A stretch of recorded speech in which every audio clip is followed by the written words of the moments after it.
बड़वा में खरगोन जिले के अंदर हमारे जिले के अंदर के अलग अलग निर्माण कार्यों के लगभग 266 करोड़ से ज्यादा कामों के लोकार्पण भूमि पूजन का कार्यक्रम बड़वा में आज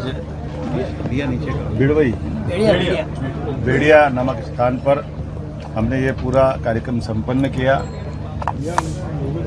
मैं बेड़िया आने के लिए बाय रोड रास्ते भर किसानों के मित्रों से प्रदेशवासियों से मिलते हुए लगभग 4 घंटे की यात्रा करने के बाद पहुंचा हूं। मुझे इस बात की प्रसन्नता है कि जिस प्रकार से यहाँ हमारी पार्टी के प्रति, सरकार के प्रति किसानों ने, युवाओं ने, महिलाओं ने, सभी प्रकार के वर्गों ने उत्साह उमंग के साथ जो स्वागत किया है, मैं धन्यवाद भी देता हूं। और इस अवसर पर कई प्रकार के विकास कार्यों की लगभग 150 करोड़ के नए कामों की हमारे द्वारा घोषणा भी की गई है। इसी स्थान पर शांतिपनी विद्यालय हमारा जो खरगोन में बना उसका लोकार्पण भी हुआ। महेश्वर के माननीय विधायक राजकुमार मेरू जी, खरगोन के विधायक माननीय बालकृष्ण पाटीदार जी, हमारी विधायक श्रीमती छाया मोरे जी इत्यादि स्थान के निर्माण कार्य, अलग कोई बिजली के, कोई सड़क के, अलग अलग निर्माण कार्यों के, कोई इरिगेशन के डिपार्टमेंट के, जिसमें विभिन्न प्रकार के किसानों को सिंचाई की सुविधा मिलेगी, वो सारी सौगातें देने का हमारे द्वारा प्रयास किया गया। साथ ही साथ लाडली बहनाओं के लिए आगामी सावन महीने में 250 रुपये की अलग से किस्त देने के लिए हमने घोषणा की है। दिवाली से प्रति बहन भाई दूज के साथ 1500 रुपये महीना हमारी सरकार के द्वारा हमारी बहनों के खाते में चालू होगा।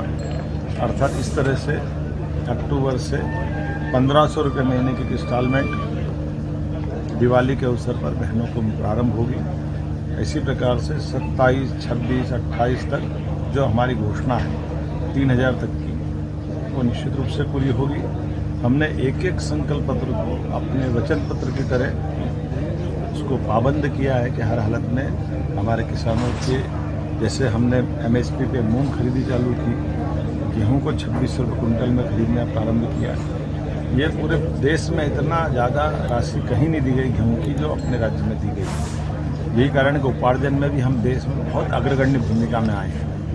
टूरिज्म से लेकर के रोजगार, उद्योग, सभी प्रकार के क्षेत्रों में लगातार काम करते हुए जिस प्रकार से हमने काम किया है, ये अपने आप में बताता है कि जनता अगर हम पे विश्वास करती है तो हम उसके विश्वास पे खरे उतरते हैं। लोग कांग्रेस के शासनकाल को याद करके गालियां बकते हैं, क्योंकि कांग्रेस ने कभी विकास में विश्वास नहीं किया है। आज भी वो जब बोलते गंदा ही बोलते हैं।